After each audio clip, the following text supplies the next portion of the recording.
아브라함은 하나님의 택하심을 받은 사람입니다. 아브라함이 특별히 훌륭한 점이 있거나 조건이 좋아서 택하신 것이 아니고 하나님께서 그냥 연약한 아브라함을 선택하셨습니다. 그리고 아브라함에게 약속을 주셨고 그 삶을 축복과 형통으로 인도해 주셨습니다. 우리가 바로 아브라함입니다. 하나님께서 여러분을 택하셨고 저를 택해 주셨습니다. 우리에게 하나님의 크신 약속이 함께하고 있습니다. 여러분의 길이 하나님의 약속과 은혜 안에 형통하고 축복될 것입니다. 그러나 그렇다고 해서 아브라함의 삶이 순탄하기만 한 것은 아니었습니다. 하나님의 약속이 있고 하나님의 축복이 주어졌지만 그러나 살아가는 과정에 여러 가지 연단과 시련도 있었습니다. 하나님께서 아브라함의 자손을 하늘의 별과 같이 빛나게 그렇게 많게 해주겠다 하셨는데 100세가 돼도 아들이 없었습니다. 그런데 하나님은 그 약속을 이루셨습니다. 아브라함도 웃고 사라도 웃었지만 사람은 웃었지만 하나님께서는 이루십니다. 그런 이름을 아들에게 지어주라 하셨습니다. 이삭을 볼 때마다 사람은 불가능하다, 말도 안 된다고 웃지만 하나님은 반드시 약속을 이루신다. 이 고백을 아들 이름을 부를 때마다 아들을 볼 때마다 이 고백을 생각나게 하신 겁니다. 이 아들이 자라서 청소년기를 지났습니다. 그런데 하나님께서 이해가 안 되는 명령을 내리십니다. 네가 100세 때 얻은 독자, 네 목숨보다 더 귀하게 여기는 그 아들을 데리고 가서 번제로 하나님께 바쳐라. 이런 명령을 주셨습니다. 번제로 바치라는 건 번제는 어떻게 하느냐면 짐승을 잡아서 피를 다 쏟고 그 짐승을 쪼개서 각을 떠서 완전히 다 태워서 하나님께 올려드리는 제사입니다. 그런데 짐승 다루듯이 네 아들에게 이렇게 하라는 겁니다. 이 명령을 들었을 때 아브라함의 심정이 어땠겠습니까? 아니 하나님께서 어떻게 이런 명령을, 심장이 벌렁벌렁 했을 겁니다. 이해가 안 갑니다. 하나님께서는 원래 인신제사, 사람을 제물로 삼아 드리는 제사를 기뻐하지 않으시는 하나님이십니다. 이방 종교들은 당시에 아들을 잡아 또는 사람을 잡아 제사 드리는 데가 야만인족들 사이에 있었지만 하나님은 그런 제사를 기뻐하지 않는다고 확실히 알고 있었는데 하나님께서 다른 사람도 아니고 100세에 얻은 목숨보다 더 귀한 이 아들을 그렇게 번제로 바치라는 겁니다. 이 명령을 들었을 때 아브라함의 심정이 어땠겠습니까? 일단 이해가 안 갑니다. 납득이 안 됩니다. 이게 정말 하나님의 명령이 맞나? 뭔가 지금 착오가 생긴 게 아닌가? 그러나 하나님의 명령이라는 사실은 분명했습니다. 그러면 이 모순되는 상황, 어떻게 하나님이 이런 명령을 내리시지? 또 분명히 하나님께서 이 아들 이삭을 통해서 네 자손이 하늘의 별과 같이 많아질 것이다. 이삭이 자손의 자손을 낳아 번성할 것이다 라고 말씀을 했는데 이삭을 죽여서 결혼도 안 한 새파란 청년을 하나님께 바치라는 겁니다.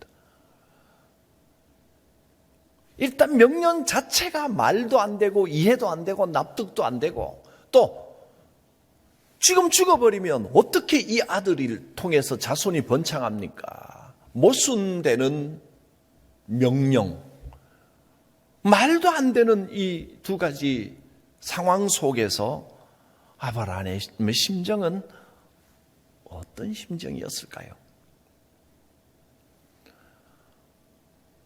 부인해보기도 했을 겁니다. 이건 하나님의 명령이 아닐 거야. 뭔가 잘못된 걸 거야. 그러나 하나님의 명령은 너무나 뚜렷했습니다. 이건 하나님께서 주시는 말씀이 틀림없었습니다.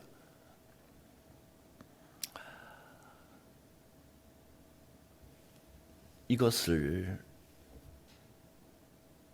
어떻게 이룰 수가 있느냐 하고 시험에 빠지기에는 하나님께서 주신 그 이삭, 바로 제물로 바칠 그 아이가 하나님의 기적의 증거인데, 그 기적의 증거를 앞에 두고 부인할 수도 없고, 아브라함은 어떻게 결론을 내렸겠습니까? 아브라함의 결론은 이렇습니다. 창세기 말씀에는 다른 설명은 나오지 않고 아브라함의 심정에 대한 상세한 표현은 하지 않고 그 다음날 아침 일찍 짐을 챙겨 아들과 함께 출발했다, 이렇게만 나와 있습니다. 그런데 신약 성경 로마서와 히브리서에서는 이때 아브라함의 신앙이 어떤 신앙이었는지를 우리에게 설명해 줍니다. 로마서 4장에는 아브라함의 신앙에 대해서 이렇게 말씀했습니다. 그가 믿은 바 하나님은 죽은 자를 살리시는 하나님, 없는 것을 있는 것으로 부르시는 하나님이었다 하는 겁니다. 하나님의 명령이 내게 임했습니다. 그러면 나는 이것이 하나님의 명령이 분명하다면, 내가 착각한 게 아니라면 뒷일을 염려할 필요가 없다. 뒷일은 하나님께서 책임지신다. 나는 지금 하나님께서 주신 이 일을 순종하여 행하기만 하면 하나님께서 죽은 아들도 살리시고 없는 것도 있는 것까지 부르실 것이다. 이런 믿음이 있었다는 겁니다. 뒷일은 고사하고 지금 당장에 참 끔찍한 일입니다. 칼을 들어 아들을 찔러야 되고, 아들의 시신을 토막내야 되고, 불에 태워야 되고, 생각만 해도 끔찍합니다. 상상할 수가 없는 일입니다. 그런데 하나님의 명령입니다. 어떻게 할 것인가? 아브라함은 고민하기보다 하나님께서 알아서 하시리라 맡기고, 하나님의 명령이 분명하다면 어떤 식으로든 하나님은 이것을 회복시킨다. 나는 하나님의 명령에 순종할 뿐이다. 이 결단을 내렸습니다. 어마어마한 결단입니다. 히브리서에도 이렇게 설명합니다. 히브리서 11장 19절에 그가, 아브라함입니다, 하나님이 능히 이삭을 죽은 자 가운데서 다시 살리실 줄로 생각한지라. 하나님께서 죽이라 하셨지만 나는 뒷일 생각하지 않고 하나님의 명령만 생각하면 나머지는 하나님이 책임지신다. 이 믿음이 있었던 겁니다. 아브라함은 하나님이 떠나라 하시면 그냥 앞뒤 가리지 않고 떠났습니다. 미련 없이 아비, 친척, 고향을 다 내려놓고 그냥 떠납니다. 그러면 하나님께서 앞길을 인도하신다는 확신이 있었던 사람입니다. 지금은 또 떠나라는 명령 정도와 비교도 안 되는 엄청나게 고민되고 시험에 빠질 만한 명령을 주셨는데, 이거는 말도 안 되는 명령입니다. 하나님께서 이런 일을 기뻐하실 리도 없는데 하나님께서 일을 하라 그러신 겁니다. 그러면 보통 사람 같으면요, 저라도 그럴 것 같습니다. 아니야, 그럴 리가 없어. 하나님이 어떻게 인신제사를 받으셔? 내가 잘못 들은 걸 거야. 그리고 거꾸로 오히려 이건 하나님의 음성이 아니야, 하나님의 명령이 아니야, 아무리 분명한 하나님의 음성이라도 아니라고 부인하고 말 겁니다. 게다가 내 삶의 가장 소중한 생명을, 아들을 죽이라는 폐륜을 저지르라는 이런 명령을 주셨단 말이에요. 도대체 이해할 수가 없습니다. 우리가 살면서 이런 상황을 자주 만납니다. 이건 아브라함의 일만이 아니라 바로 우리의 삶의 이야기이기도 합니다. 지금 당하는 이 고난이 이해가 안 갑니다.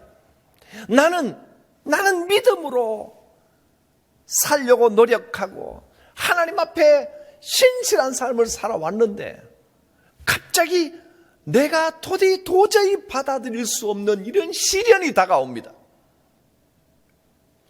그러면 갈등할 수밖에 없습니다. 하나님께서 왜 이런 일을 나한테 주시나? 아닐 거야. 하나님께서 이럴 리가 없다. 이렇게 고민하고 갈등하는 것이 인간입니다. 그러나 믿음의 사람 아브라함은 그런 인간적인 갈등과 인간적인 고민을 뛰어넘는 믿음을 보여주었습니다. 오늘 우리가 가져야 할 믿음이 바로 이러한 아브라함의 믿음입니다. 내 상식으로 도저히 이해할 수 없는, 도저히 납득할 수 없고 받아들일 수 없는 상황이 닥쳤습니다. 그러나 하나님께서 책임지시리라. 나는 하나님이 시킨 대로 행하면 된다. 뒷일은 하나님께서 책임지신다는 믿음이 확고했습니다.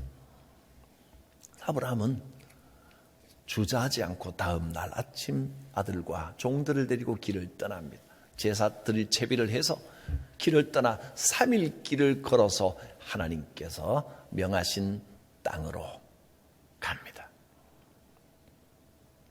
그리고 아들을 묶어놓고 칼을 들어 그 아들을 찌르려고 했습니다. 그제서야 하나님께서 나타나셔서 다급하게 천사가 아브라함을 말립니다.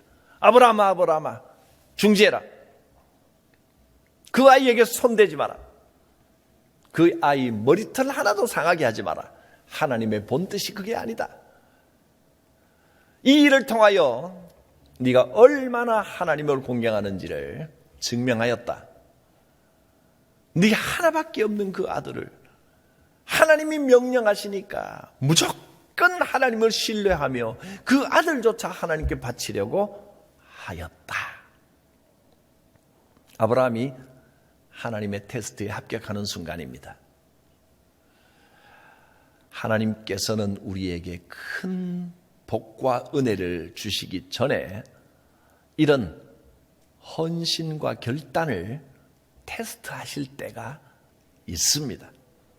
혹시 여러분 지금 마음에 너무 시험이 되고 힘들고 어려운 고난을 만나신 분이 계십니까? 바로 지금이 하나님께서 나의 믿음을 테스트하는 순간일 수 있습니다. 하나님께서 명하시면 주님 주신 이 상황을 갈등하고 고민하지 않고 이왕 벌어진 일 믿음으로 받아들이겠습니다. 그러면 결정적인 순간에 하나님께서 개입하십니다.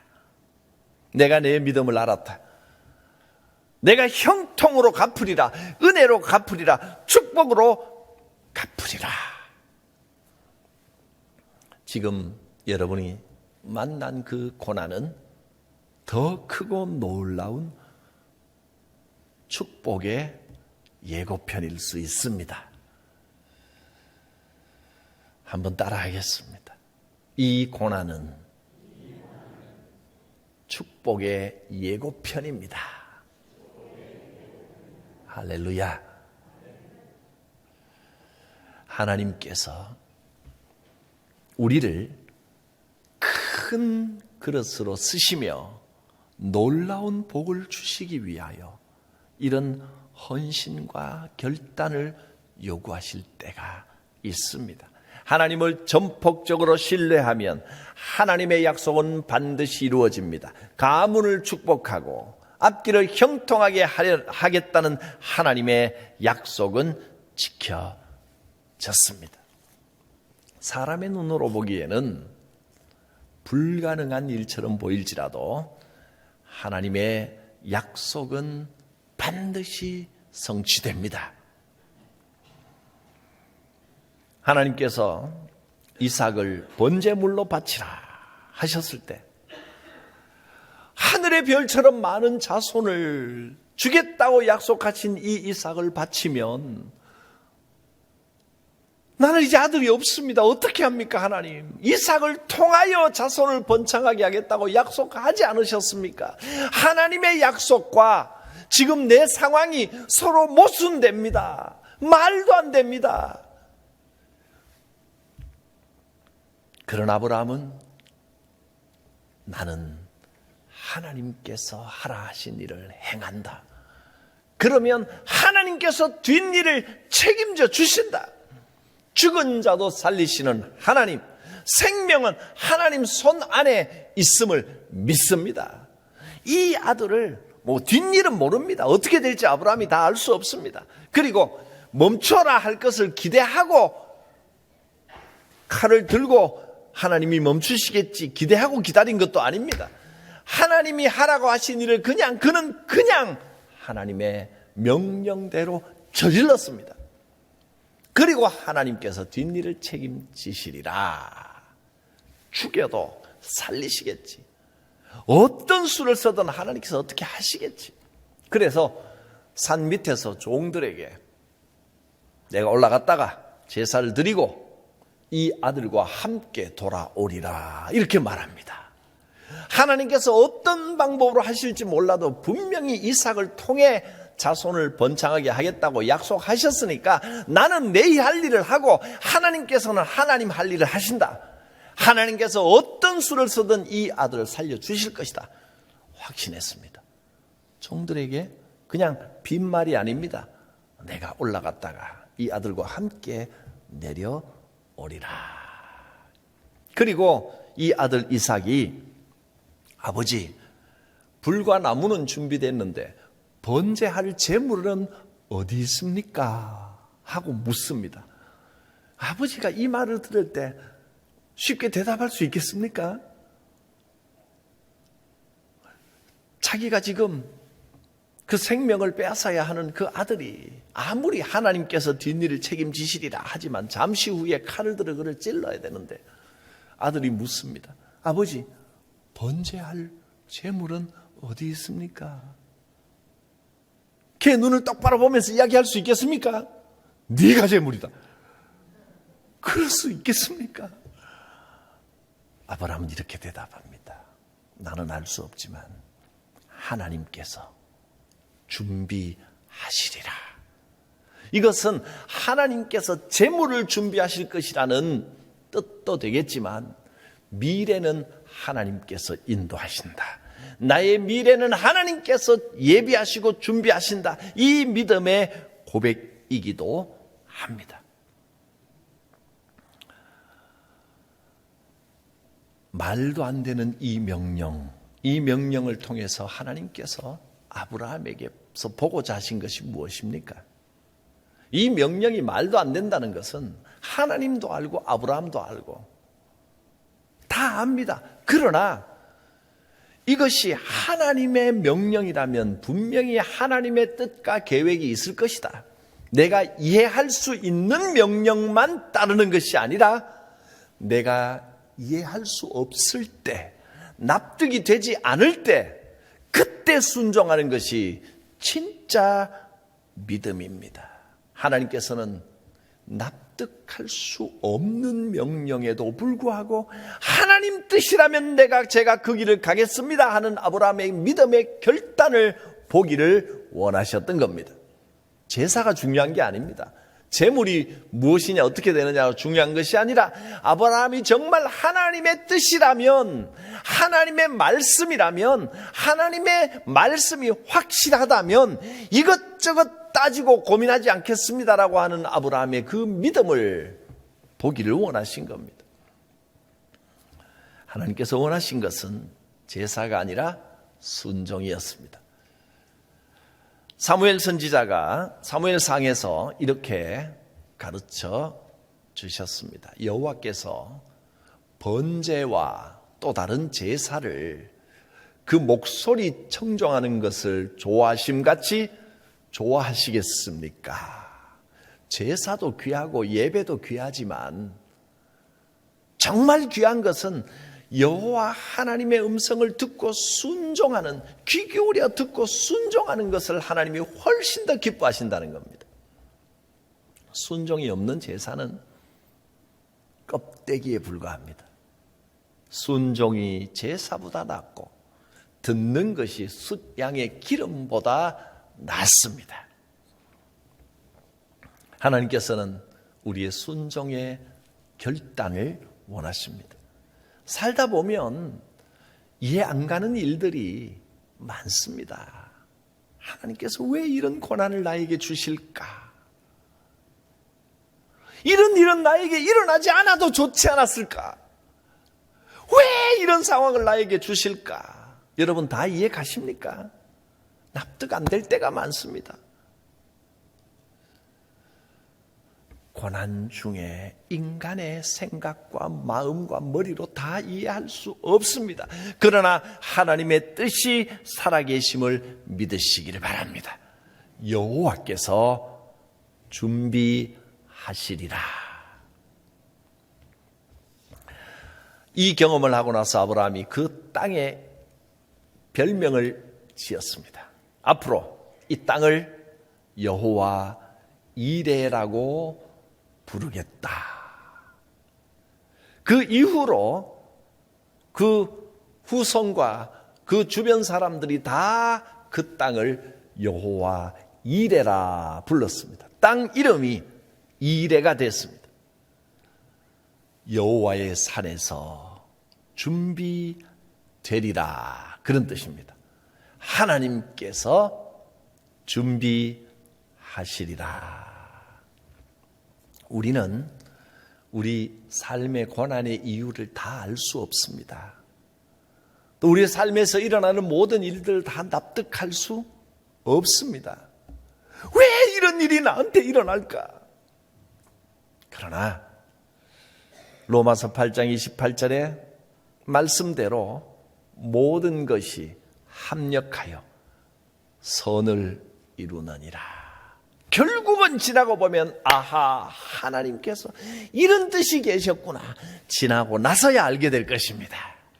지금 당하는 고난은 축복의 예고편입니다. 하나님께서 반드시 형통하게 하실 줄 믿습니다. 여호와 이레, 여호와께서 준비하신다, 하나님께서 다 알아서 하신다, 그런 뜻입니다. 하나님께서 아브라함아 아브라함아 하고 부르시고 그 아들에게 손대지 마라, 급하게 막으셨습니다. 그 아들 머리털 하나도 상하지 마라, 그것은 원래 내 뜻은 아니다. 그리고 그러면 제사를 드리긴 드려야 할 텐데 갑자기 어떻게 사냥할 수도 없고 낭패입니다. 그런데 눈을 들어보니 저기 가까운 나뭇가지에 숫양 한 마리가 뿔이 걸려서 허적거리고 있습니다. 하나님께서 제물까지 다 예비해 두셨습니다. 여호와 이레, 하나님께서 준비하시고 하나님께서 알아서 하십니다. 여호와 이레의 체험이 아브라함만 아니라 여러분에게도 있기를 바랍니다. 앞으로 하나님께서 모든 것을 책임져 주십니다. 예수님께서도 이 여호와의 이레의 가르침을 우리에게 주셨습니다. 마태복음 6장 33절을 보면 너희는 먼저 하나님의 나라와 하나님의 의를 구하라. 이것이 우리가 할 일입니다. 우리는 오직 하나님의 나라와 하나님의 의를 추구하며 살아갑니다.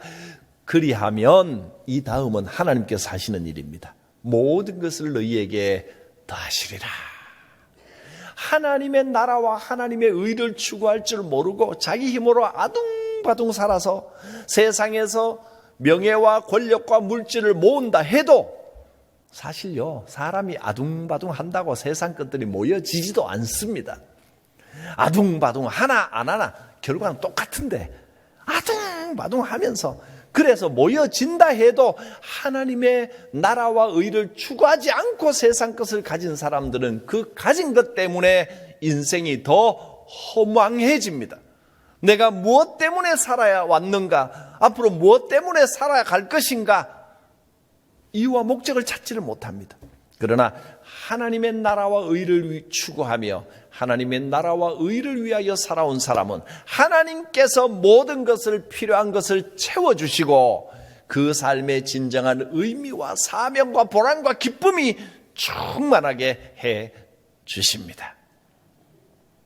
여호와 이레, 하나님의 말씀대로 행하면 하나님께서 다 예비해 주시고 채워주시고 형통케 하십니다. 기도드립니다. 거룩하신 하나님, 아브라함에게 여호와 이레의 체험을 주신 것처럼 우리도 이 고난 가운데 여호와 이레 하나님께서 예비하시고 준비하시고 이기게 하시고 하나님께서 기적을 베풀어 이 모든 고난을 승리하게 하심을 믿음으로 고백하게 하여 주시옵소서. 예수님의 이름으로 기도드립니다. 아멘.